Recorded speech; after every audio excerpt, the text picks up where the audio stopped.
Welcome back. The Gellerstedt name is synonymous with the very history of the city of Atlanta.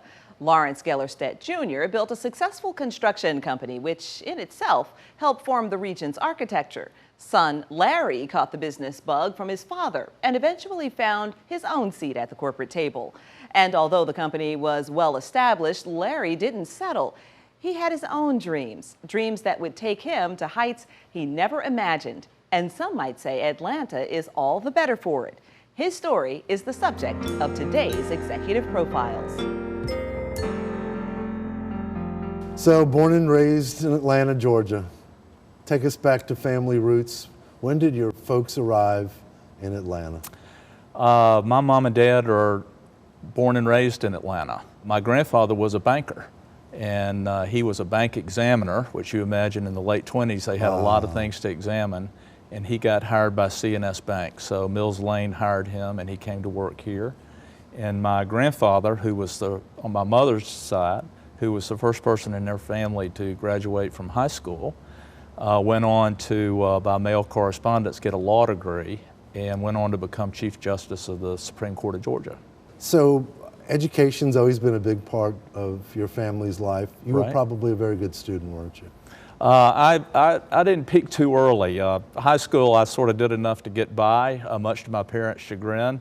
But you majored in history. You went to North Carolina. I did. A lot of people thought I went to Georgia Tech, or would go to Georgia Tech, because my dad was very involved with Georgia Tech. But I was ready to get out of town for a few years and had a fantastic experience up there.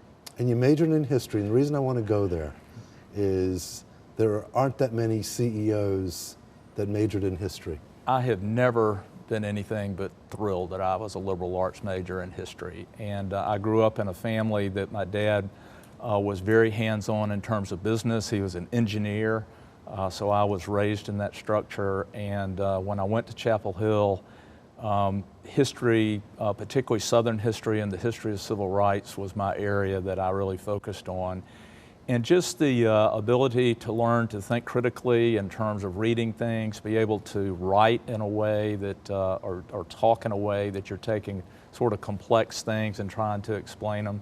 And then it's just given me a lifelong passion. I'm still a very avid history reader. You could ask me at any given time and I've probably got a couple of history books going. And so I think it's helped me in my business career a lot. So you graduate from North Carolina, you come back to Atlanta. I did. And then what happens? Well, I came back and I had never expected to go to work in the construction business. My dad was a contractor, as you know, and so I went to work for my dad's company. At the time, I thought for a couple of years to earn some money so I could go to law school. I got an idea for something that, you know, that bright young age of 25, that a new thing that I thought his company should do. And they appropriately nodded nicely and told me they didn't think that that was probably something that they wanted to do. And so at 26, I started my own construction company. A step further on that. I mean, you're 26 years old.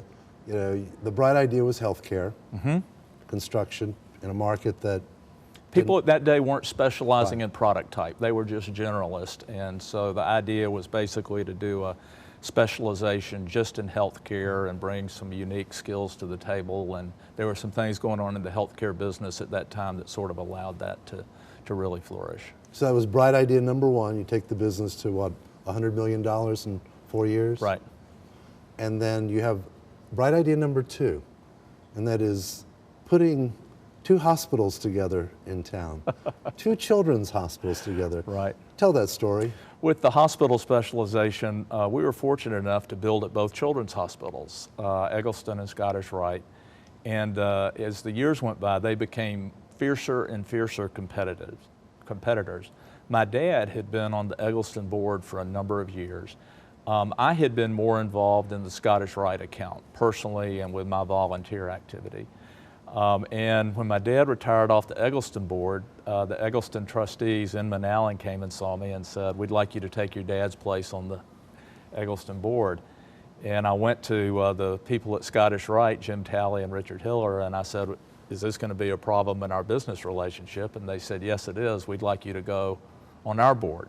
I reflected on it a week or two, talked to some people around town, and I went back to the people at Scottish Rite and I said, the community is getting so tired of the competitive situation between the two hospitals. I really think I could do better going on the Eggleston board and seeing if I might be a bridge to build some relationships that might lead to some better things between the two hospitals. You know, many people are on boards, but you chair them. Talk for a minute about taking the wheel of what is always a rocky ride and your willingness to do this over and over again. Really, my civic engagement started at the board level when a couple of key people around town came to me in the mid-'80s. Fernbank Natural History Museum had been built. It had taken on a lot of debt to build the project, and so it was getting ready to go into bankruptcy on the loan. And so some folks asked me to get involved as the board chair and see if we couldn't run that institution and get it back on stable footing. And we did. And so that sort of led to the children's opportunity, which came a few years later.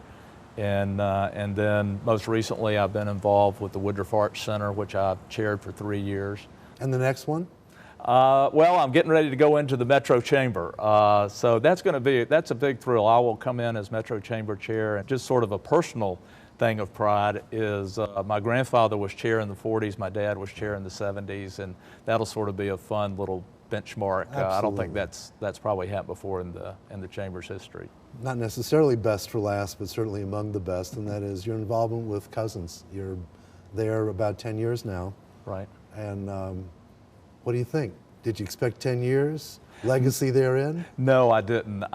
Cousins bought my company in '05. It was a great acquisition for Cousins. It was a good thing for my development company at the time, but I did not think that I would be here 10 years later. I got the opportunity to become CEO in June of '09. I've known the Cousins family my whole life.